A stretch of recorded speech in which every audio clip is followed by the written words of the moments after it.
kulanti wanaagsan asxaabay meel kastood naga daawanaysaan kusoo dhawaada barnaamijkeena ugu horeeya maanta.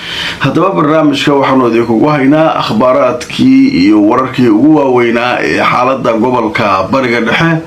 intii aynu kala maqnayn wararkii waaweynaa ee soo dhacay ayaynu barnaamijka ku faahfaahin doonaa. haddaba intaynaan barnaamijka gudagelin waxaan rabaa fariin yar oo shalayna idin sheegay inaan haddana idin sheego. shalay barnaamijyadeena waxay u baaqdeen lado farsamo, laakiin hadda waxay u muuqdaan in la xaliyay. alxamdulilah, ducadiinana waa ku mahadsantihiin. dad badan oo noo soo ducaynayay, naga walwalayay, aada iyo aad baa u mahadsantihiin meel kastoo aada joogtaan. waayahay, barnaamijka waxaynu ku bilaabaynaa. xalay adduunka oo dhan wuxuu sugayay weerar weyn inuu qaadi doono maraykanka, israa'iilna ay qayb ka noqon doonto. weliba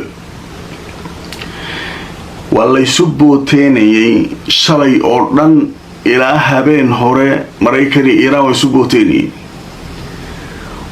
trump wuxuu ku celcelinayay weerar weyn oo lagu burburinayo kaabayaasha dhaqaalaha nuclearka. waxa dhan waxa iiraan ay haysato dhan baa la baabi'inayaa ilaa ay gaarto yidhi istislaam, inay isdhiibto, gacmaha taagto. booskaas waxaa taagnaa trump. israa'iila ku xigto waxay lahayd annaguna waxaan nahay trump-aan la soconaa, dagaalka waa galaynaa. iiraan dhankeeda iyaduna waxay lahayd annagu dad baqamanihin, mana isdhiibayno, laakiin waxaan idiin sheegaynaa maalinkii weerarka aad sheegayso aada nagu soo qaadid gobolka wax ka haraam ma leh, cidaan daynayna ma leh. sacuudi arabiya, imaaraadka, israa'iil, kuwait, waxaanu dhan waa baabi'inaynaa. yaa kaabayaal dhaqaalaha qaban, gobolkao dhan haysila gubto. markaasaa gobolkii oo dhan isla kacay. war arrintaasaa uga hortagnaa. war taraamow ka joog. war nimankanu niman naxaaya ma aha. nimankan niman warka ay sheegaan been uu yahay ma aha. waa laysla kacay adduunkii oo dhan. nin walba meeshuu telefoonka gaaruu qabsaday. taraam waxaa telefoonka u galaya maxamed bin salmaanka sacuudiga, midka imaaraadka u galaya, midka kuwait, midka kale. wuxuu adduunkii oo dhan isla qayliyay. iiraan marka iyadu way sugaysaa. waxay leedahay sideedaba waxaa lagu jawaaba, ay leedahay hujuumaa loogu jawaabaa. weerar yar, mid weyn. cunaqabateen waa siyaasadeena leeda. sheekadii marka xalay oo dhan adduunkii wadno faraa ku hayay. saakay aroortii marka ninkii trump ahaa ayaa marka warar bilaabay. haddaba aan idintusoo wararkii ugu dambeeyey. trump ayaa wuxuu yidhi waxaan waafaqay oon ogolaaday inaan joojiyo weerarkii aan qorshaynayay inaan ku qaado iiraan. madaxweynaha maraykanka donald trump ayaa wuxuu yidhi iiraan laftirkeeda kulaha iyo dowlado kale oo ka tirsan bariga dhexe ayaa weydiistay inaan dib u dhigo weerarka kadib markii isfaham laga gaaray arrimaha heshiiska in lasii wado oo la heshiiyo. haddaba waxaa lagu heshiiyey kulaha in markaa aan joojiyo, iiraanna ay markaasi dhibaatada ka dayso marinbiyoodka hormus, xaalada la dejiyo, arrinta nuclearka iiraanna ay meesha ka saarto. wuxuu ku leeyahay iiraan laftirkeedaa nala hadashay iyo dowladaha dariska. iiraan hadalkeeda waaba public, bannaankuu yaala. na soo weerar, waa ku weeraraynaa. weerarkaan lagu soo qaado mid la egaan annagana gobolka ku qaadaynaa iyo meelaha danaha ku leed. marka ninkan marka wuxuu leeyahay markii la i weydiistay arrintaa waa joojiyey. waxaana joojiyey in maaragtay iiraan ay aqbalayso inay dhibaatada ka dayso maraakiibta maraysa hormus, nuclearka inay baabi'iso, waxaan samayso, saasaan ku dayuuli. waaye sheekadaas marka halkaasay mareen.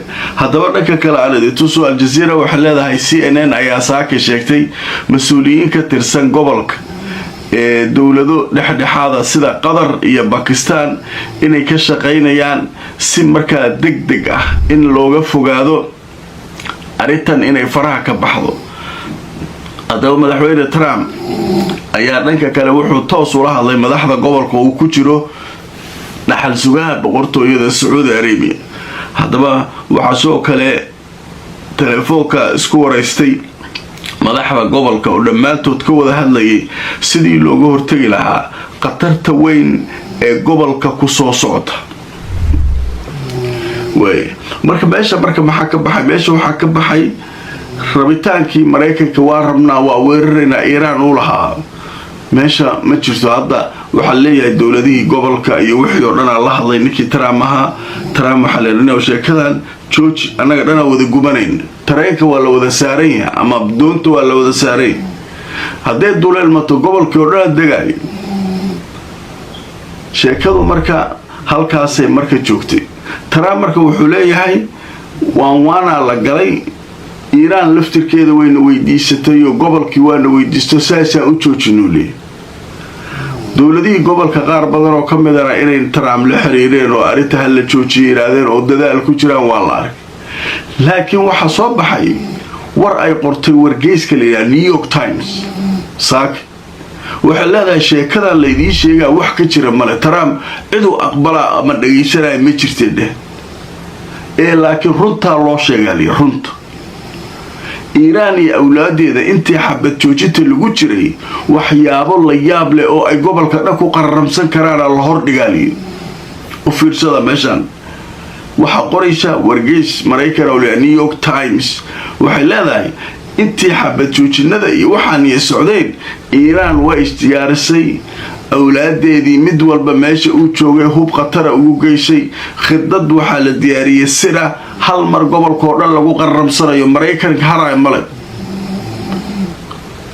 haddii sheekada Mareykanka ku weyneeyo baasho dhan waa isla qarxaysaa.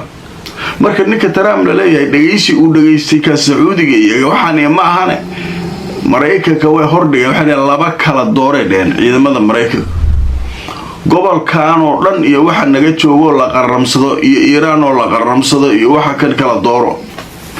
ninkii marka sheekadu halkaas ay kaga xumaatay leedahay waxa qoraya waa wargeysadii Mareykanka iyaguna waxay leeyihiin warkaan la idin sheegay wax ka jira male. haddaba marka arrintu Al Jazeera waxay leedahay New York Times ayaa daboolka ka qaaday oo sheegtay qorshaha Iiraan ee ay markaa ku ballaarisay awoodeeda dagaalka. haddaba wargeyska la yiraahdo New York Times oo soo xiganaya mas'uuliyiin ayaa wuxuu sheegay mas'uuliyiin Iiraaniyiin in madaxda ilaalada kacaanka Iiraan ay qorshayaal sir ah ay dhigteen intii lagu guda jiray xabad joojinta. qorshahaasuna waxaa ku jira maleeshiyaadka iyaga taageersan macnaha awlaadeedii iyo iyada waxaana ay isku fidinayaan meelo kala duwan waxayna kordhinayaan weerarada iyo baabi'inta Washington ciidamadeeda ku sugan gobolka iyo danaha Mareykanka ayay halkaas ku qarramsanayaan. marka New York Times waxay leedahay warkan meel iska dhiga nabad waa socotaa waa la isla hadlayaa laakiin waxa ugu weyn oo Trump uu ka baqay waa qorshahan la keenay la leeyahay. qorshe sira oo qarsoodiya oo ay ku jiraan awlaadda Iiraan oo hal mar wax badan lagu hadlayn karo ayaa ninkan loo sheegay. al-umuum marka maxaa meesha ka soo baxaya? waxa ka soo baxaya wixii maalmahan oo dhan boota uu socday nin walba uu meeshiisa ka booteynayay in Trump hadda uu leeyahay baashi waa iska daayay. haddaba marka aan idin tuso baashi waa daayay markuu leeyahay haddana digniino